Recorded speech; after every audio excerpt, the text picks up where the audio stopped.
मुख्यमंत्री सुखविंदर सिंह सुक्खू ने भुट्टो को कूटो का नारा लगाकर प्रदेश में एक बात का संदेश दिया है कि हिमाचल प्रदेश की वर्तमान सरकार में अराजकता से चलेगा, गुंडागर्दी से चलेगा, दादागिरी से चलेगा और कानून व्यवस्था कानून से नहीं, मुख्यमंत्री और कांग्रेस पार्टी की तानाशाही से चलेगी।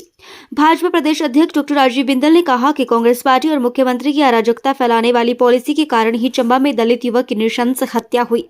उस युवक के 8 टुकड़े करके नाले में फेंक दिए गए, परंतु मुख्यमंत्री व सरकार के कानों पर जूं तक नहीं रेंगी क्योंकि खुद मुख्यमंत्री अराजकता फैला रहे हैं। प्रदेश भर में एक साल में 500 से ज्यादा हत्याएं, 1000 के लगभग महिलाओं के अनाचार दुराचार के मामले और 2000 से ज्यादा सिंथेटिक ड्रग के मामले केवल मुख्यमंत्री की इस दादागिरी वाली सोच का नतीजा है। डॉक्टर बिंदल ने कहा कि कांग्रेस के माननीय विधायक कांग्रेस के खिलाफ क्यों गए, उसका जवाब भी मुख्यमंत्री ने स्वयं दे दिया कि वो विधायकों को कुछ नहीं समझते, उनको जूतों की नोक पर रखना चाहते हैं और प्रदेश की जनता को लगातार ठगने का काम कर रहे हैं। इसी वजह से 43 विधायकों के साथ चली सरकार 34 बार पहुंच गई।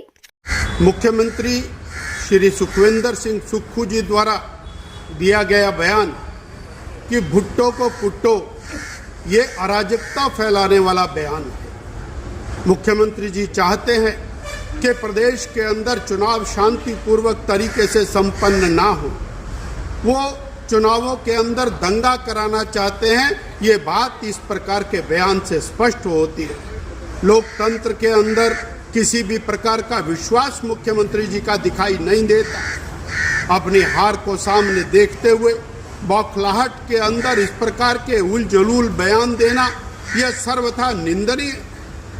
इस बात से यह साबित हो प्रदेश के अंदर जिस प्रकार का माहौल अराजकता बना है, जिस प्रकार चंबा से लेकर के सिरमौर तक लगातार हत्याओं का, बलात्कार का, महिला उत्पीड़न का क्रम चला है, वह लगातार निंदनीय है। प्रदेश की सरकार पिछले 1.5 साल के अंदर जनता के लिए एक भी अच्छा काम नहीं कर पाई जिसके आधार पर वोट मांगे। इसलिए चुने हुए विधायकों को गाली देना, उम्मीदवारों को गाली देना और उसके आधार के ऊपर जनता को डरा धमका करके वोट मांगने की दिशा के अंदर कांग्रेस पार्टी आगे बढ़ रही है। भारतीय जनता पार्टी इसका पूरी तरह से, पूरी जोर के साथ निंदा करती है और विरोध करती है। हिमाचल की जनता मुख्यमंत्री के डरावे में, छलावे में नहीं आने वाली।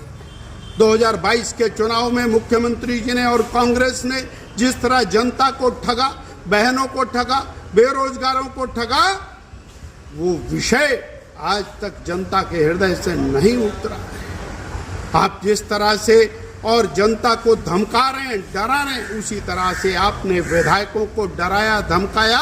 इसीलिए 43 विधायकों के साथ चली हुई सरकार 34 के ऊपर पहुंची है और आज मुख्यमंत्री को और सरकार को और कांग्रेस को अपनी हार सामने दिखाई दे रही है। इसलिए बड़े बड़े मंचों के ऊपर, सार्वजनिक तौर के ऊपर गालियां देना, कोसना, 1.5 साल भारतीय जनता पार्टी को कोसते कोसते निकाल दिया। पहले आपने कहा खजाना खाली है, फिर कहा कर्ज ले लिया, फिर कहा सहायता नहीं मिल रही और अब सीधा सीधा गाली गलौज के ऊपर उतर गए हैं। हम ये कहना चाहते हैं कि ये दंडनीय अपराध है जो आपने किया है, जो आपने कहा है भुट्टो को पुट्टो, इसके ऊपर प्रशासन को आपके खिलाफ FIR करनी चाहिए और भारतीय जनता पार्टी किसी भी प्रकार से इस प्रकार की तानाशाही, दादागिरी को बर्दाश्त नहीं करेगी।